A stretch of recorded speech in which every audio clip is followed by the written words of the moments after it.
Hello, welcome back to the Heaveno story teller പ്രണയരാവുകൾ. Last part.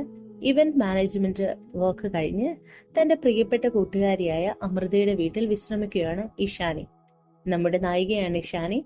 അവളുടെ ജീവിതം, അവളുടെ പ്രണയം, അവളുടെ സൗഹൃദം, അതാണ് നമ്മുടെ കഥയിലെ എല്ലാ കാര്യങ്ങളും. അപ്പം ഇഷാനിയുടെയും അമൃതയുടെയും സൗഹൃദം കണ്ട് അമൃതയുടെ അമ്മയായ ഗീത അവരുടെ കഴിഞ്ഞ കാലം എന്ന് വെച്ചാൽ ഇഷാനിയുടെയും അമൃതയുടെയും സൗഹൃദത്തെ പറ്റി ആലോചിക്കുകയാണ്.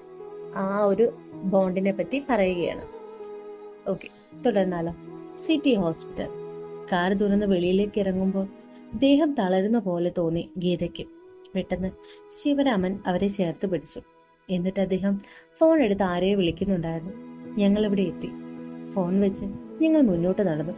ഹോസ്പിറ്റലിലെ വരാന്തയിലേക്ക് കയറിയപ്പോഴേക്കും ആരോ ഒരാൾ ഓടി വന്ന് ശിവരാമന്റെ കയ്യിൽ പിടിച്ചു. എന്നിട്ട് പറഞ്ഞു, അങ്കിൾ, ഞാനാണ് രാഹുൽ. ഞാനാണ് അങ്കിളിനെ വിളിച്ചത്. വരൂ, എല്ലാവരും വെയിറ്റ് ചെയ്യുകയാണ്. ഞങ്ങളെ അയാൾ ഒരു കാഷ്വാലിറ്റിയിലോട്ടാണ് കൂട്ടിക്കൊണ്ടു ചെന്നത്. ഗീതയ്ക്ക് വല്ലാതെ ദേഷ്യം വരുന്നുണ്ടായിരുന്നു. എന്താണ് കാര്യമെന്നറിയാതെ അവർ ശിവരാമനോട് ദേഷ്യത്തോടെ ചോദിച്ചു, എന്താ ഏട്ടാ, എന്താ പ്രശ്നം? കുറെ നേരമായില്ലേ, എന്തെങ്കിലും പറയൂ.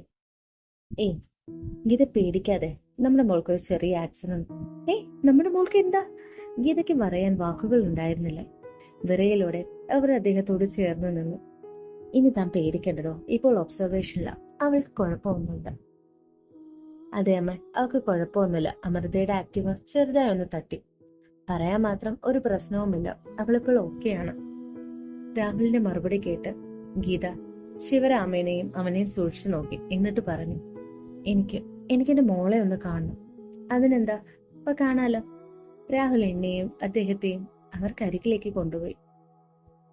അവിടെ ചെന്നതും അവളുടെ കിടപ്പ് കണ്ടതും ഞാൻ വല്ലാതെ തളർന്നു പോയിരുന്നു. ഗീത വേദനയോടെ തന്റെ മകളെ നോക്കി. അവളുടെ മുഖത്തും കയ്യിലും ചെറിയൊരു കെട്ടുണ്ടായിരുന്നു. വേദനയുടെ ഇതിലാകാം തളർന്നാണ് കിടക്കുന്നത്. അമ്മുന്റെ മുഖം കാണുന്നതോറും ഗീതയുടെ നെഞ്ച് വല്ലാതെ വേദനിക്കുന്നുണ്ടായിരുന്നു. അതുകൊണ്ട് തന്നെ അവർ അവളുടെ അടുത്ത് ചെന്ന് പതിയെ ആ മുഖത്ത് തലോടി. അത് കണ്ടതുകൊണ്ട് ശിവരാമൻ അവർക്കരികിൽ വന്ന് ചേർത്ത് പിടിച്ചു പറഞ്ഞു, പേടിക്കാതെ ഗീതേ, അമ്മുവിന് ഒരു കുഴപ്പമില്ല. കണ്ടില്ലേ, ക്ഷീണത്തിലാണ്, അതാണ് മയങ്ങിക്കിടക്കുന്നത്. കുറച്ചു കഴിയുമ്പോൾ അവൾ എണീക്കും. ഞാൻ ഇപ്പോൾ ഡോക്ടറെ കണ്ടതേ ഉള്ളൂ. അദ്ദേഹം അവരെ ആശ്വസിപ്പിച്ചു. ശിവരാമനോ ഗീതയും അമ്മുവിന്റെ അരികിൽ തന്നെയിരുന്നു. അവൾ കണ്ണു തുറന്ന് അവരെ നോക്കുന്നതിന് വേണ്ടി. അപ്പോഴാണ് ഒരു ഡോർ തുറക്കുന്ന ശബ്ദം അവർ കേട്ടത്. അവർ അങ്ങോട്ട് തിരിഞ്ഞു നോക്കിയതും ഒരു പെൺകുട്ടി രാഹുലിനോട് എന്തൊക്കെയോ സംസാരിക്കുന്നുണ്ട്. ഞങ്ങളെ കണ്ടപ്പോൾ ദയനീയമായി ഒന്ന് നോക്കി. അതിനുശേഷം പുറത്തേക്ക് പോയി. ആരാണ്, എന്താണ് എന്ന് ചോദിക്കാനുള്ള ഒരു മാനസികാവസ്ഥയിലായിരുന്നില്ല അവരപ്പോൾ. സമയം അങ്ങനെ കടന്നു പോയിക്കൊണ്ടിരുന്നു. അമ്മു പതിയെ കണ്ണു തുറന്നു. ആദ്യം അവൾ കണ്ടത് മുകളിൽ കറങ്ങുന്ന ഫാനാണ്. തലയ്ക്ക് നല്ല ഭാരം. തലയ്ക്ക് ചെറുതായി കൈ കൊടുത്ത് അവൾ ചുറ്റും നോക്കി. അരികിൽ അമ്മയും അച്ഛനും ഇരിക്കുന്നത് കണ്ടു. പാവങ്ങൾ അറിയാതെ ഉറങ്ങിപ്പോയിട്ടുണ്ട്. അച്ഛന്റെ നെഞ്ചോട് ചേർന്ന് അമ്മ ഇരിക്കുന്നത് അവൾ ഒരു നിമിഷം നോക്കിയിരുന്നു. മനസ്സിന് വല്ലാത്ത സന്തോഷം തരുന്ന കാഴ്ച തന്നെയായിരുന്നു. അവൾ ചിരിയോടെ ഒന്നണങ്ങി. വേദനയിൽ അവൾ ഞെരുങ്ങി. അപ്പോഴാണ് അവൾ സ്വയം ഒന്ന് നോക്കുന്നത് തന്നെ. എന്നിട്ട്, ആഹാ, കൊള്ളല്ല, മൊത്തത്തിൽ കെട്ടാണല്ലോ. ഇനി മുഖത്ത് വല്ല പരിക്കുണ്ടോ? ഈശ്വര, ഇവിടെ ഒരു കണ്ണാടി പോലും ഇല്ലല്ലോ. മുഖത്തൊന്ന് കൈ ചോദിച്ച്, കുഴപ്പമില്ലെന്ന് തോന്നുന്നു. സമാധാനം. അല്ല, സമയം എത്രയെന്ന് അറിയാൻ പോലും പറ്റുന്നില്ലല്ലോ. രാവിലെയാണെന്ന് തോന്നുന്നു, അമ്മൂസ് മനസ്സിൽ തന്നെ പറഞ്ഞുകൊണ്ടിരുന്നു. അതേസമയം ശിവരാമൻ അസ്വസ്ഥതയോടെ കണ്ണുകൾ തുറന്നു. ഗീത ഇപ്പോഴും നെഞ്ചോട് ചേർന്ന് തന്നെയുണ്ട്. അവരെ ഒന്നോടെ ചേർന്ന് പിടിച്ച് അമ്മുവിന്റെ അരികിലേക്ക് നോക്കി. അവിടെ കണ്ട കാഴ്ചയിൽ ശിവരാമന്റെ ചുണ്ട് നിറപുഞ്ചിരി സ്ഥാനം പിടിച്ചിരുന്നു. ചിരിയോടെ അമ്മു അവരെ നോക്കിയിരിക്കുകയാണ്. ഗീത, എണീക്ക്. ശിവരാമൻ ഗീതയെ വിളിച്ചു. ഗീത പതിയെ കണ്ണു തുറന്നു. അവർ അപ്പോൾ കാണുന്നത് മകളുടെ ചിരിയോടെ ഇരിക്കുന്ന മുഖമാണ്. വേദനയിൽ അവളുടെ മുഖം ചുളിയുന്നുണ്ടെങ്കിലും ആ മുഖത്തെ കുസൃതിക്ക് ഒരു കുറവുമില്ല. അവർ വേഗം അവൾക്ക് അരികിലേക്ക് ചെന്നു. അമ്മുട്ടി. അമ്മയുടെ മുഖം മാറുന്നത് കണ്ടപ്പോ തന്നെ അവൾ പറഞ്ഞു, അമ്മ പേടിക്കാനില്ല, ഇപ്പൊ തന്നെ നമുക്ക് വീട്ടിൽ പോവാം, എനിക്ക് ഒരു കുഴപ്പമില്ല, കരയണ്ട. അമൃതയുടെ മുഖത്തെ ആ ചിരി മാത്രം മതിയായിരുന്നു അവരുടെ മുഖത്ത് സന്തോഷം നിറയാൻ. അപ്പോഴാണ് അമ്മ ഓർത്തത് ഇഷാനയുടെ കാര്യം. അമ്മേ, എന്താ മോളെ? അമ്മ, ഇഷ ഇവിടെയില്ലേ? കണ്ടില്ലല്ലോ. ഇവിടെ ഇന്നലെ എന്നെ കൊണ്ടുവരുന്നത് വരെ അവൾ ഉണ്ടായിരുന്നല്ലോ, അമ്മ കണ്ടില്ലേ? ഇല്ല മോളെ, ഞങ്ങളെ കണ്ടില്ല. ഞങ്ങൾ ആകെ രാഹുലിനെ മാത്രമേ കണ്ടുള്ളൂ. എന്നിട്ട് രാഹുൽ എവിടെ? ഇപ്പോൾ വിളിക്കാം. അവളുടെ ചോദ്യം കേട്ട് അദ്ദേഹം പുറത്തേക്ക് പോയി തിരിച്ചു വന്നപ്പോൾ രാഹുലും ഉണ്ടായിരുന്നു. ചിരിയോടെ അവൻ അവളുടെ അടുത്തേക്ക് ചെന്നു. എടി കാന്താരി, നീ ഞങ്ങളെ പേടിപ്പിച്ചല്ലോ. പേടിച്ചോ? ഞാൻ ചുമ്മാ മണ്ണ് ടെസ്റ്റ് ചെയ്തതല്ലേ. അമ്മവും പുഞ്ചിരിയോടെ മറുപടി നൽകി. എന്നിട്ടും ടെസ്റ്റ് ചെയ്തിട്ട് എങ്ങനെയുണ്ട്? രാഹുൽ ചോദിച്ചു. എന്നിട്ട് എന്താകാൻ? ടെസ്റ്റ് ചെയ്യാൻ അവസരമുണ്ടാക്കലേ എന്റെ ശിവനെ. തൃപ്തിയായി അമ്മു. അവളുടെ സംസാരം എല്ലാവരിലും ചിരി ഉണർത്തി. അല്ലടാ, എവിടെ ഇഷ? അവളെ കണ്ടേയില്ലല്ലോ. അമ്മുവിന്റെ ചോദ്യം കേട്ട് രാഹുൽ, ആ ഇഷയോ? ഇന്നലെ മുതൽ ഇവിടെയുണ്ട്. നീ ഓക്കെ ആകുന്നവരെ കണ്ണടച്ചിട്ടില്ല. കരഞ്ഞ് കരഞ്ഞ് കരഞ്ഞ് ഇടയ്ക്കൊന്ന് തലകറങ്ങി വീഴുകയും ചെയ്യും. അയ്യോ, എന്നിട്ട് അവളെവിടെ? കണ്ടില്ലല്ലോ. ഇപ്പോൾ വിളിക്കാം. രാഹുൽ പുറത്തേക്ക് പോയി ഇഷയെ കൂട്ടിക്കൊണ്ടു വന്നു. ഇഷ അകത്തോട്ട് തലമുടിച്ചാണ് കയറി വരുന്നത്. അമൃത പതിയെ അവളുടെ മുഖത്തേക്ക് നോക്കി. അവളുടെ മുഖത്തെ അവസ്ഥ കാണുമ്പോൾ തന്നെ അവളുടെ ഉള്ളിൽ എന്താണ് എന്ന് എടുത്തറിയാൻ സാധിക്കുന്നുണ്ടായിരുന്നു. എന്താടി നിനക്ക് പറ്റിയേ? ഞാനല്ലേ വയ്യാണ്ടിരിക്കണേ. നിന്നെ കണ്ടു കഴിഞ്ഞാൽ നിനക്കെന്തോ പറ്റിയ ഉണ്ടല്ലോ. ദേ, നീ ഇങ്ങനെ ഇരുന്നെന്ന് വെച്ച് എന്റെ ആപ്പിൾ ഓറഞ്ച് ഒന്നും ഞാൻ തരില്ല കേട്ടോ. അമ്മുവിന്റെ സംസാരം കേട്ട് നിറകണ്ണുകളുമായി നിന്ന ഇഷാനി പുഞ്ചിരിയോടെ അവളുടെ അടുത്ത് ചെന്ന് അമ്മുവിന്റെ നെറ്റിയിൽ തലോടി. എന്നിട്ട്, അമ്മു, വേദനയുണ്ടോ? ഏയ് ഇല്ല, നല്ല സുഖമുണ്ട്. ഉഫ്, ആണോ? ഇഷ വേദനയോടെ ചോദിച്ചു. എന്താടാ നീ ഇങ്ങനെ ഫീൽ ആകാതെ? നീ ഇങ്ങനെ ഇരിക്കുന്ന എനിക്ക് ഒരു രസവും തോന്നില്ല. മാത്രല്ല, നീ കരഞ്ഞ ഞാനും കരയണ്ടേ? അതല്ലേ ഒരിത്. എനിക്കാണ് കരച്ചിലും വരുന്നില്ല. അമ്മു കുസൃതിയോടെ പറഞ്ഞു. ഈ പെണ്ണ്. ഇഷയും ചിരിച്ചു. അമ്മേ, അച്ഛൻ, ഇതാണ് ഇഷ. അമ്മു അവളെ പരിചയപ്പെടുത്തി.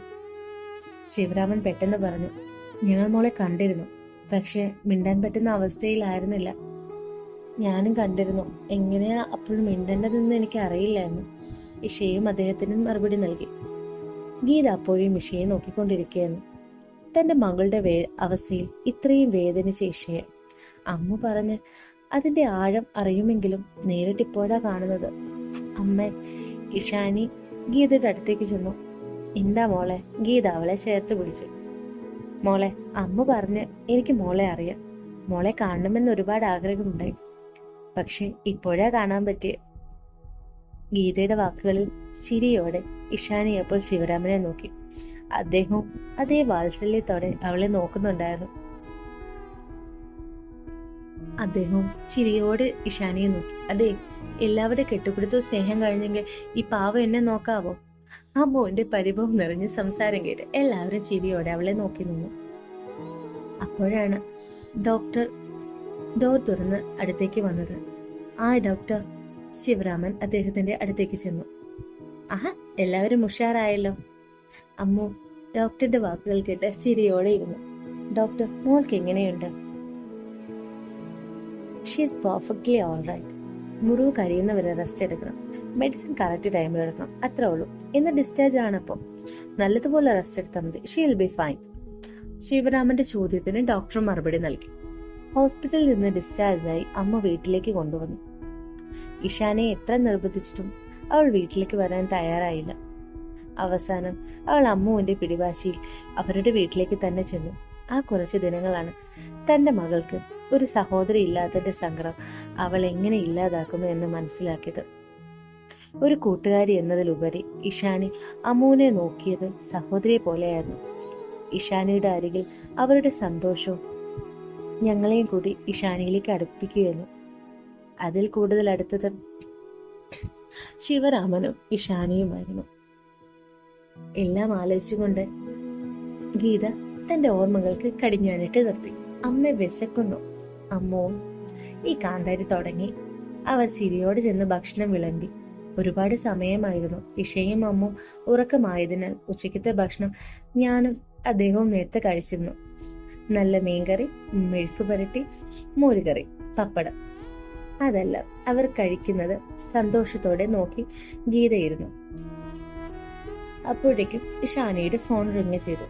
ഓഫീസിൽ നിന്നാണല്ലോ. ഇഷാനി ഫോൺ സംസാരിക്കുന്നത് നോക്കി അമ്മു ഇരുന്നു. എന്താടാ, എന്തെങ്കിലും സീരിയസ് കാര്യമാണോ? അറിയില്ല അമ്മു, നാളെ രാവിലെ നമ്മളോട് ഓഫീസിൽ ചെല്ലാൻ പറഞ്ഞിട്ടുണ്ട്. എന്താ മോളെ, കാര്യം പറഞ്ഞില്ലേ ശിവരാമനും? ഇല്ല അച്ഛാ, ചെല്ലാൻ രാവിലെ പറഞ്ഞു.